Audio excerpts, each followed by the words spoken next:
Here we go. Hi, I'm Anne Marie, a member of the Sunfire Stable show team, with another installment of I Signed Up for the Show Team. What's next? Today my topic is top line.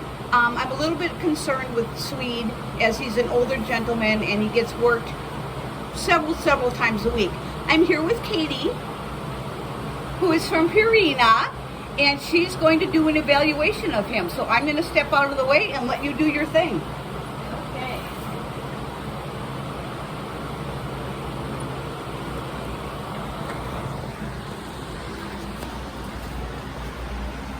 So the spots that we look at for a body condition score are going to be through the neck here. This kind of fat pad right through here. Rib coverage. We're looking at the top line too. We'll check that a little later. And then coverage over your tail head here. So body condition scores go from a 1 to 9. And then we want them about like a 5, 6, kind of right in the middle. With the halflingers, usually they're built a little bigger, so we want them closer to like a 6. So he's got a fat pad here. Nice and fleshy here. He's got plenty of coverage here. Even through the ribs, I don't have to press really hard to feel, but you can feel them, which is good. And then through his tail here, you can see this fat pad, this coverage here. So then the only thing, he would be at like a 5.5 or a 6. So the thing that she's most concerned with is this top line up here, which he is a little bit older, so it's harder to build muscle up here. So he'd be a 5.5 or a 6. And then we pull out our weight tape. I was concerned he was getting a little bit sunken here in his hips too. That's, you know.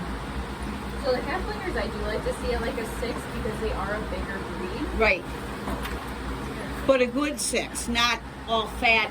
Exactly, like a muscle 6. Right.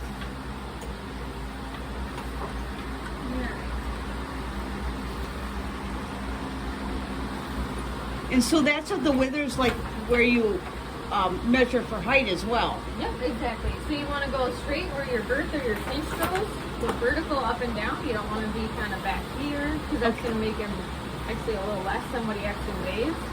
So then you come through here, wait for them to let their air out. There we go. So he's like 1,070 pounds. Really? Mm-hmm. Wow. And that's not heavy. I don't want you to think that he's like super heavy. Okay. Because that's a good weight for where he should be at.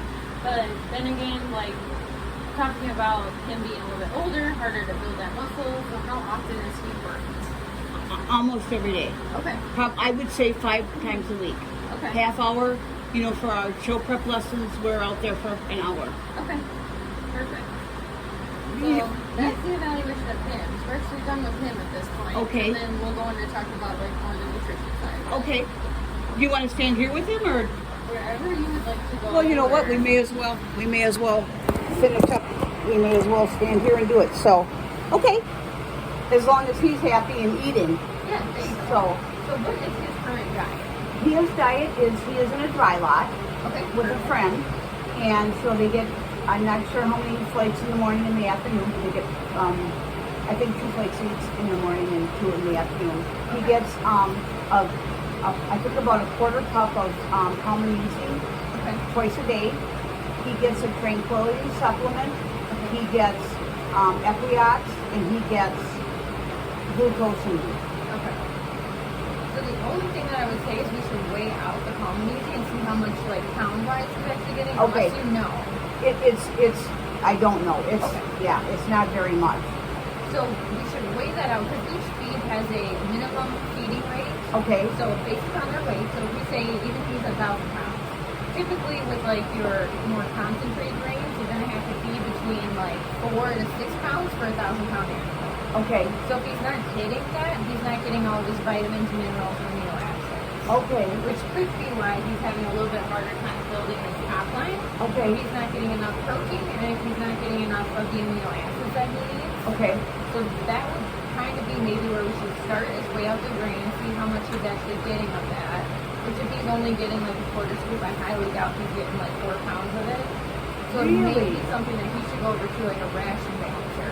Okay. So what I describe that as is kind of like your frozen juice that you get from Walmart. Right. And then you add the water to it. Right. So it balances out their whole diet. So it has all their vitamins, minerals, and amino acids, which are key for building and making the muscle feel a little bit better for the recovery. Okay. Which is kind of what we're thinking for him.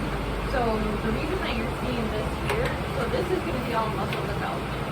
So he's getting enough calories in his diet. That's why he still looks round and he's still at a good weight. He's just not getting enough protein and amino acids to actually build this muscle up really well. And that's kind of why he's taking it through here too. So this is all muscle. So at this point, he's just not getting enough of like the amino acids and protein that he needs. So he doesn't need more feed. He just needs Better, a different feed. Okay. Yeah. Okay. Not so much better, but just a different type of A different type of feed. Yep, and that way it'll have everything in it that he needs, and he gets like a pound of it per day, and then he's done. Okay. All right. Well, I don't know how to pause this, so I'll turn it off.